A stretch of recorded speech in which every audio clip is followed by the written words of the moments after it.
Bonjour à tous, c'est Shed et aujourd'hui on va parler de Git.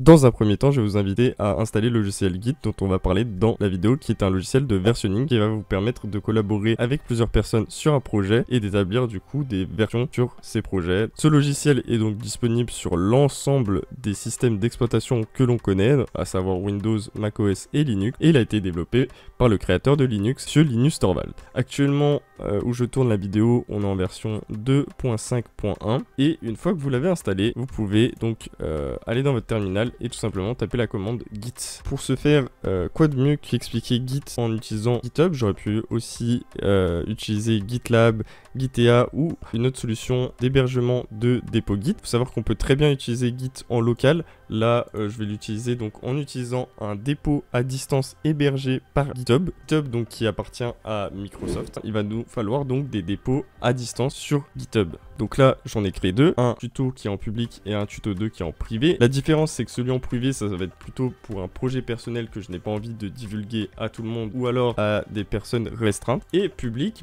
la communauté de GitHub, donc d'autres personnes qui sont authentifiées sur GitHub, vont pouvoir essayer de collaborer. Et bien sûr, c'est moi qui suis maître de mon projet et je vais pouvoir donc accepter par exemple des pull requests. Bon, ça, je vais vous l'expliquer puisqu'on va utiliser le dépôt public. On va donc cloner et récupérer le contenu à distance de notre dépôt Git. Pour ce faire, on ouvre un terminal, clone, arrobase.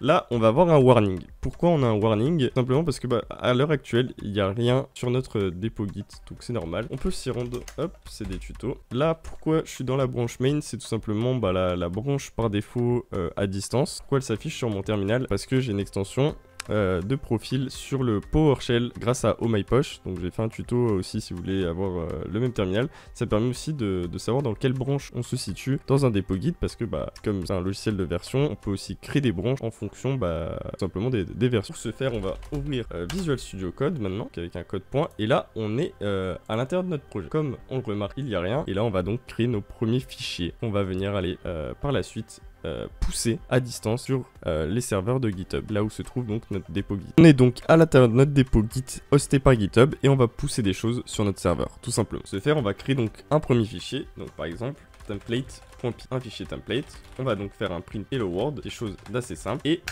aussi on va mettre un readme.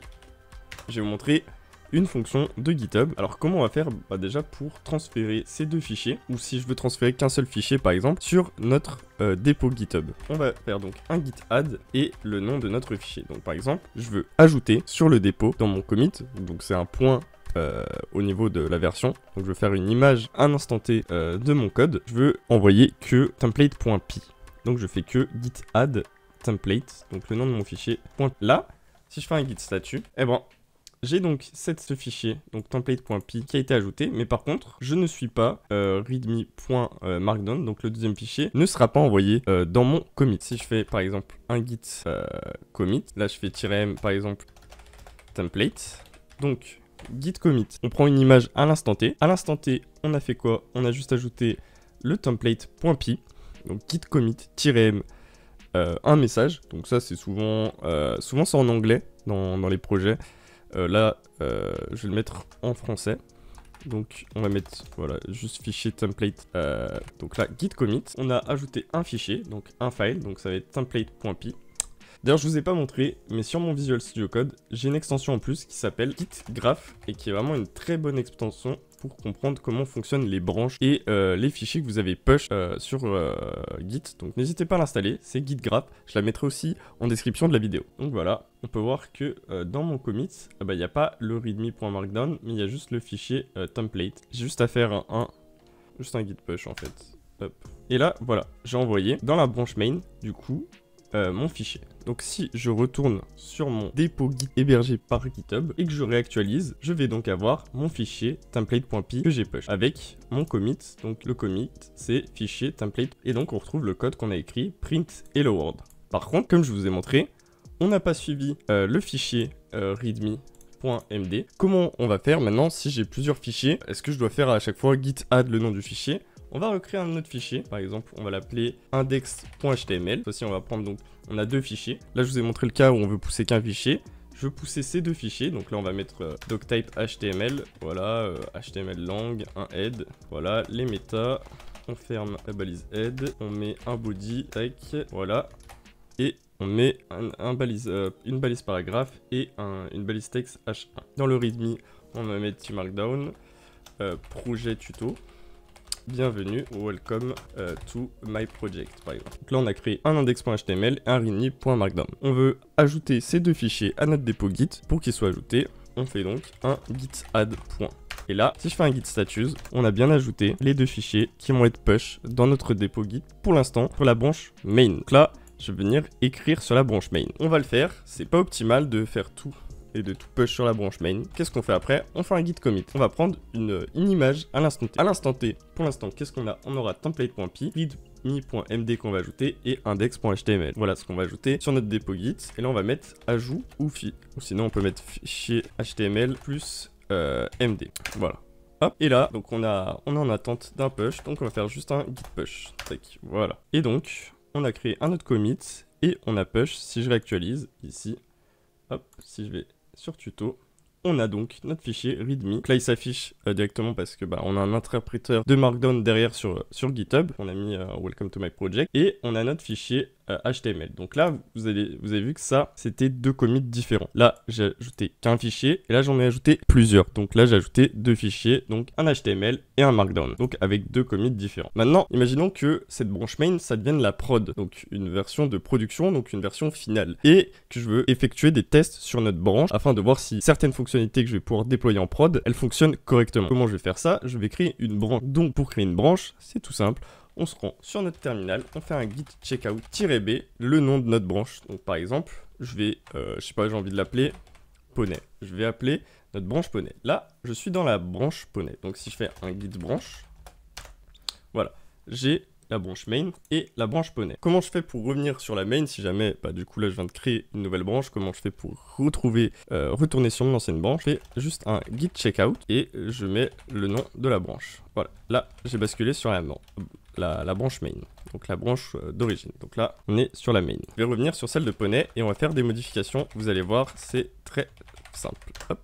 Je retourne sur la branche donc poney et du coup, je vais faire des modifications sur cette branche. Je vais ajouter des fichiers. Par exemple, je vais créer un dossier dev. Dans ce dossier dev, je vais rajouter un autre fichier index.html avec un fichier index.css. Par exemple, à l'intérieur, on va créer notre fichier doctype HTML. On va reprendre au pire le même contenu. Tac. On va mettre un link. Voilà. Sauf que dans notre cas, une classe. Tac. On va appeler tuto.tuto h1. Et on va lui mettre une color blue. Avec un fichier HTML et un fichier CSS. Dans la branche poney, si je fais un git status, j'ai un fichier dev qui n'est pas traqué, qui n'est pas suivi, donc je vais l'ajouter. Donc on fait un git add. On veut suivre le dossier dev, donc on fait un git add. Maintenant je fais un git statut, on est donc en vert, un git commit m fichier dev. Hop, voilà, comme ceci. Et là je suis sur la branche poney, ce n'est pas la branche main. Si je fais un git push, là je vais avoir un petit message d'erreur de git, tout simplement parce que à distance, sur le serveur GitHub, il ne connaît pas la branche poney. Donc pour que ils connaissent la branche poney, faut que je la crée. Donc pour ce faire, il me renvoie la commande que je dois taper. Donc c'est super, je fais ça, hop, et la branche poney va être créée à distance sur le dépôt GitHub. Donc je retourne ici sur mon dépôt GitHub et de toute façon il l'a créé. Poney as recent put second ago. Hop, si je veux voir, elle est ici. Et ce qu'il me propose, c'est de compare and pull request. Parce que regardez, si je vais dans la main, je vais vous montrer juste ici. Vous allez comprendre. Si je vais dans la main, je fais un git checkout main, je vais perdre le fichier dev puisque dans la main, on n'a pas fait de dev.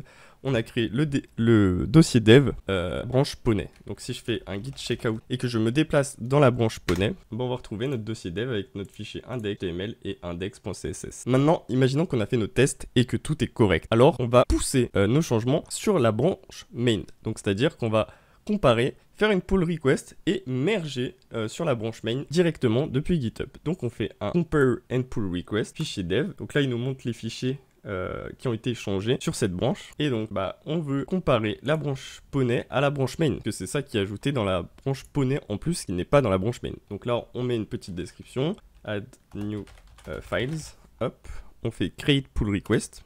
Donc là on a ajouté ça et donc ce qui va se faire c'est que déjà il n'y a pas de conflit à des fichiers qui sont dans le main puisqu'ils n'existaient pas avant. Et donc on peut faire merge and pull request, confirme merge, et donc notre branche main, donc notre branche poney a fusionné avec la main. Là si je vais dans code, dans la main, on va retrouver qui descend de poney, donc ce qu'on a créé donc avec la branche poney. On peut très bien supprimer maintenant la branche puisqu'elle ne sert plus à rien vu qu'on la merge dans la main. La main, globalement, dans vos projets, ça va être la dernière version tout simplement de votre projet. Quand un collaborateur va cloner votre projet pour la première fois, il va être toujours sur la branche main. Assurez-vous que la branche main soit la dernière version de votre projet. Maintenant, j'aimerais savoir ce que j'ai commit sur un dépôt. Alors c'est très simple. Pour le voir, on a juste à faire un git log. Et là, je vais voir les 3 commits que l'on a créés. Donc le premier qui est donc avec le fichier template.py, l'HTML plus le markdown, ces 2 fichiers-là, et le fichier dev qu'on a commit aussi donc, dans la branche poney, et après on a fait une pull request. Ça ne compte pas comme un commit, c'est juste, on vient merge, donc on vient déplacer le fichier dev de la branche poney à la branche main, voilà tout simplement. Et donc petite commande très importante. J'espère que ce petit tuto sur Git vous a plu. Si c'est le cas, n'hésitez pas à vous abonner. C'était Shed, à plus pour de prochaines vidéos. Elle veut qu'on se prenne en photo, la princesse veut un château, elle rêve de vivre à Monaco, pour ça faut des euros. Elle veut qu'on se prenne en photo, la princesse veut un château, elle rêve de vivre